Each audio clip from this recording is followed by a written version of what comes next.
Ako nga pala si Joey Boy, OFW sa bansang Hungary. Rest day ko nga pala ngayon.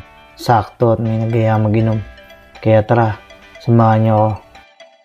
Let's go! Ayun na nga, lalabasan na. Siyempre, di pa rin tayo dadaan sa tamang daanan. Pogi check muna at mukha ng Bombay eh. Ayan na at lalabas na ulit. Aba, ando na ang dalawang pugi. Tara, lakad na ulit. Kainit ngayon. Sa mga nagtatanong nga pala, may jowa na rin agray. Aba, binatang binata pare. Comment down below kung sinong naghahanap dyan ng maboboylet at ibebenta ko na rin. Tapos yung isa naman, ay wag na at baka tayo magarote ng asawa. Dito pala namin napipisil bumili ng pulutan sa may Kanto Fried Chicken. Ito na, pinipindot-pindot ko na. Baka sakali makahanap ng mura. Kaso wala eh. Mapapamura sa presyo. Ay siya ka. Bayain na. Mabayaran na lang nga tayo makaalis na.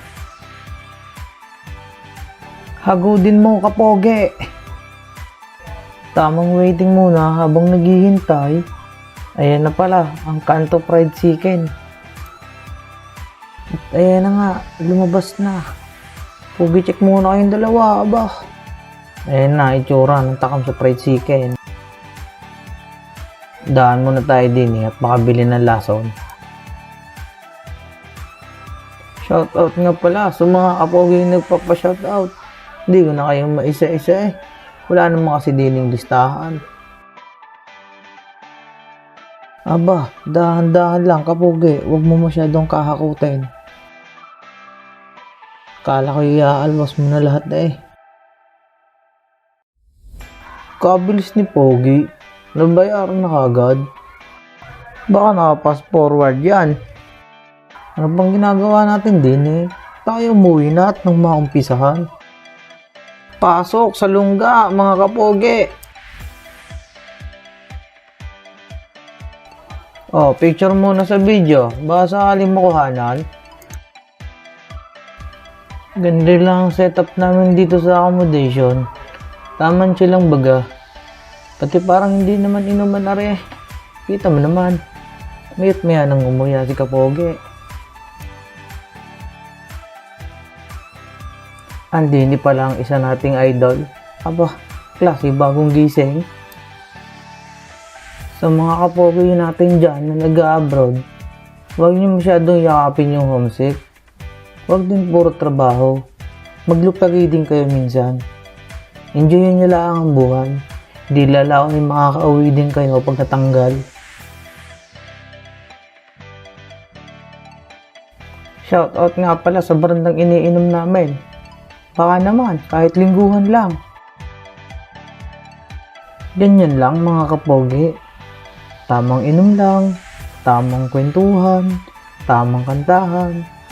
Huwag kayo magpapakalungkot. 1, 2, 3, kaway! Ayan na, nagyabang na si kapogi.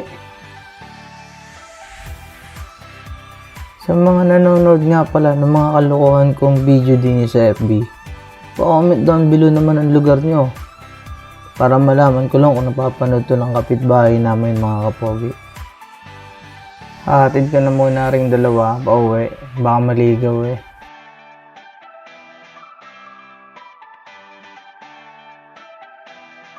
At ayun na nga, wala pa yung bus. Picture muna mga kapogi. Ayan, may dumating na. Sakay na kayo.